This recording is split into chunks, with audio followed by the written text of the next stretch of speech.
guys, what's up, it's Juan, and today we're going to be going over what I think is the best phone of 2014, or at least the best Android phone of 2014. So in my opinion, this is the OnePlus One, and there's a lot of reasons why I think this, so let's go ahead and jump into the video.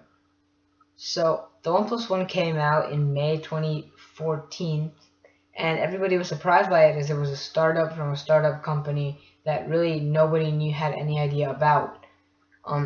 The OnePlus One came in at a very cheap price of $300 for the 16GB model and $350 for the 64GB model. So it's a really good bang for your buck device. The money to spec and value ratio of this phone was insane, and for all it did, it was a very cheap device and it performed very well. Going ahead and talking about the hardware. The hardware of this device is really something to be admired. The sandstone back is very nice to hold in hand, especially on my unit, and the baby back and the white model is also very nice to hold. They both have very nice textures in the back of your hand, and you really won't notice any difference in grip, except that the baby white one is more smooth to the touch and a bit more slippery than the sandstone one. So going ahead and talking about the display is a 5.5-inch 1080p display with 1920 by 1080p resolution. It's a great display that offers great colors, deep blacks, even though it's an LCD, and is good for anything from watching movies to watching YouTube to just playing hardcore games like Modern Combat 5 or small games like Swing Copters. It's a good display that produces colors very well, and I definitely enjoyed the display, and as it's better than most other devices I've tried, and I really enjoy the display experience on this device. One of my favorite parts about the display is how it reproduces greens and blues, as they look very nice and they pop off the display a lot. Now, while this device may not have Android Lollipop, it does come with Android 4.4 KitKat and has other things within the software to make up for it.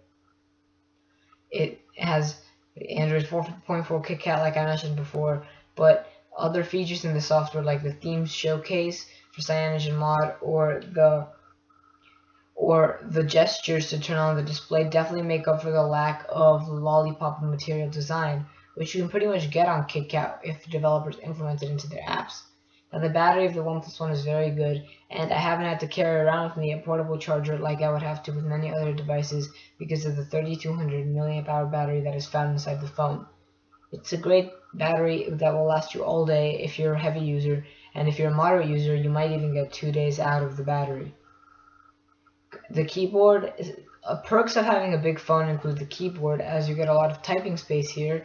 I'm ignoring my slow typing, but you get a lot of typing space here so you won't mess up, and it's a really fun typing experience on the OnePlus One, as since it's a big display you won't mess up, and you have a lot of room to swipe around on the keyboard if you're into using swipe, but you can also just press on the keys and you'll still get it done with a fair amount of time wasted, because it's a big display, so you will not have any problems using the keyboard. Go ahead and talking about the speaker of the OnePlus One. It's a very good speaker and very loud, and I'm definitely enjoying how it sounds. So the speaker of the OnePlus One is very good, and I definitely, again, like I said, enjoy how it sounds, because it's a very good speaker that has very good sound reproduction and has very good bass.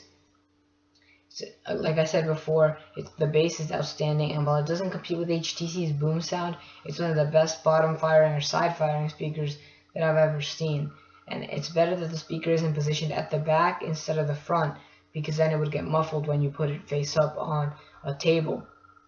So the performance of the OnePlus One is also very good, as it comes with a Snapdragon 801 processor with the Adreno 330 GPU and 3GB of RAM.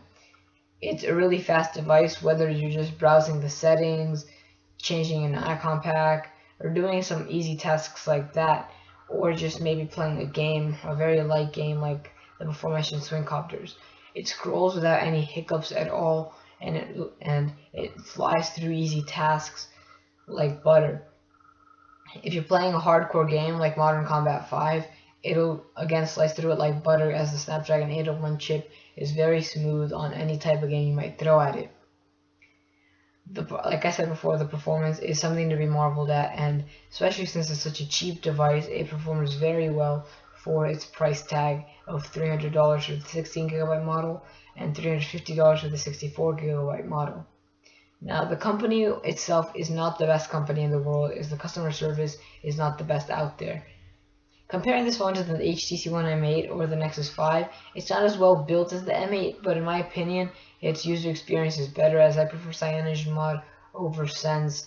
And while Sense is a good OS, I just prefer CyanogenMod. And comparing it to the Nexus 5, in my opinion, the Nexus 5 is a great phone, but the OnePlus One is a better built phone, and the bigger screen definitely gives it an advantage over the Nexus 5's 5-inch screen, while the OnePlus One has a 5.5-inch screen.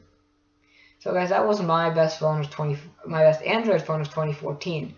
If you guys want to see the runner-up, I'll have it in the description and a bit of a description of why. If you liked the video and found it helpful, please make sure to give it a like and make sure to comment any questions or feedback that you may have down below.